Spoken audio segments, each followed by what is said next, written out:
कहानी एक ऐसी लड़की की है जिसे भूत और पालौकिक चीजों में दिलचस्पी थी। बजाय ऐसी किसी चीज के होने के किसी सबूत के बिना भी उसे इन्हें मानने में कोई तकलीफ नहीं थी।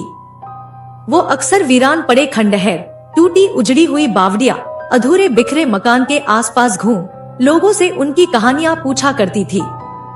फिर ऐसी जगहों की तस्वीर खींच उनकी कहानी को और दिलचस्प बना अपनी एक किताब में लिखा करती थी। उसे कोई फर्क नहीं पड़ता था कि ये कहानियां सच भी हैं या झूठ। खंडहर वाकई में अपने अंदर कोई राज छिपाए हुए है या फिर बस एक भूली बिसरी याद है। इसी तरह अजीब जगहों में भटकते हुए उसे एक दिन एक अजीब आदमी मिलता है जो एक टीले पर बैठकर अपने आप से बात कर रहा होता है। जब वो लड़की उसके पास जाती है तो वो आदमी अचानक ही चुप हो जाता है। तब लड़की उससे पास ही के एक पुराने पड़े खंडहर के बारे में पूछती है। बाबा, आप उस पुराने मंदिर के बारे में कुछ जानते हैं? वो ही मंदिर जिसके पास एक सूखी हुई बावड़ी है। तब वो आदमी उसकी तरफ सिर्फ मुस्कुराता भर है, कुछ कहता नहीं। तब वो लड़की उस खंडहर की कुछ और तस्वीरें लेकर वहाँ से चली जाती है। पर घर जाने के बाद भी वो बूढ़ा आदमी और उस जगह की याद रह रहकर उसके जहन में आती रही। तो वो लड़की अगले दिन भी उस खंडहर पड़े मंदिर के पास पहुंच जाती है और उस दिन भी वो आदमी उसी टीले पर बैठकर अपने आप से बातें कर रहा होता है। तब वो लड़की उसके पास ही बैठ जाती है और उस आदमी से कहती है कि आज वो यहाँ से उस खंडहर की कहानी सुनकर ही जाएगी। वो आदमी तब हड़बड़ाता हुआ उस सूखी पड़ चुकी बावड़ी की तरफ देखता है। तब वो लड़की भी उस सूखी बावड़ी को देखकर उस आदमी से पूछती है, क्या इस सूखी हुई बावड़ी की भी कोई कहानी है? तब वो आदमी शांत हो जाता है।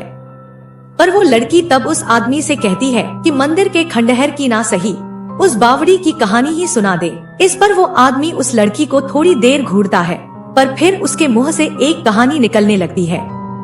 सालों पहले यहाँ एक सियासत राज किया करती थी। उस सियासत को राजा उग्रभान सिंह ने यहाँ बसाया था। वो कहाँ से आए थे ये किसी को नहीं पता था, पर इस सूखे बीघड़ जमीन का कोई मालिक नहीं था। तो वो राजा इसी जमीन को अपनी संपत्ति बना अपनी प्रजा को दे देता है और इसे रायगढ़ नाम दे देता है। रायगढ़ की प्रजा को यहाँ किसी युद्ध या हमले का खतरा तो नहीं था, पर बिना पानी के उनकी फसल और दैनिक जीवन में दिक्कतें बहुत थी। अक्सर सूखा और अकाल के चलते प्रजा सिकुड़ते सिकुड़ते तबाही की कगार पर आ पहुंची थी। पर फिर एक साल यहाँ सब कुछ बदल गया।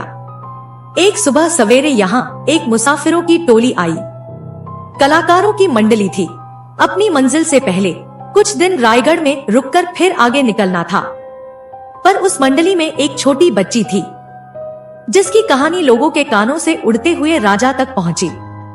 लोगों ने बताया कि जिस दिन उस बच्ची का जन्म हुआ उस दिन ऐसी मूसलाधार बारिश शुरू हुई कि फिर उस गांव में बाढ़ ही आ गई।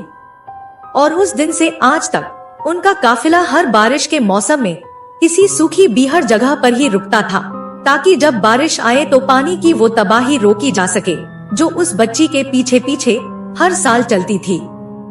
राजा उस बच्ची के माँ बाप से मिला और इस बात की सच्चाई के बारे में पूछा। तब दोनों ने हाँ में सर हिलाया और कहा कि कुछ ही दिनों में आपके यहाँ आसमान में बादल घिराएंगे और फिर मूसलाधार बारिश होगी। राजा तब वचन देता है कि अगर उस आदमी की बात सच हुई तो वो नगर के चौराहे पर उसकी बेटी की एक सोने की मूर्ति लगवा देंगे। इसके बाद वो आदमी चुप हो गया। तब फिर क्या हुआ? कुछ दिन बाद वही हुआ जो उस आदमी ने भविष्यवाणी की थी। उस आदमी ने कहा, पर ये बात आप इतने दुखी मन से क्यों कह रहे हैं? क्या राजा ने वो सोने की मूर्ति बनाई? उस लड़की ने फिर एक बार पूछा, पर वो आदमी चुप रहा। तब वो लड़की भी चुपचाप वहीं बैठी रही आगे की कहानी सुनने के लिए। तब उस आदमी ने आगे की कहानी सुनाई। राजा ने अपना वचन पूरा किया। उसने उस मंडली के हर इंसान को मरवा दिया और उस बच्ची को सोने में जड़वाकर बीच चौराहे में उसे पुतला बनाकर खड़ा कर दिया। इसके बाद हर साल उस रेगिस्तान में बारिश होती और वो जगह किसी जन्नत की तरह बन गई। इतनी बारिश की रेगिस्तान में हरियाली उठाई। पानी इतना बरसा कि बड़े बड़े ना सूखने वाले तालाब बन गए। सूखे से मरता गांव हरियाली की चादर ओढ़ उसी रेगिस्तान के बीच खुशी से फल फूल रहा था। पर फिर एक दिन ऐसी बारिश हुई कि उसने सब धो धाकर उस हरे किले को फिर एक बंजर में तब्दील कर दिया। ये सूखी हुई बावड़ी उसी समय की है। तब ये मंदिर किसका है? उस लड़की ने पूछा।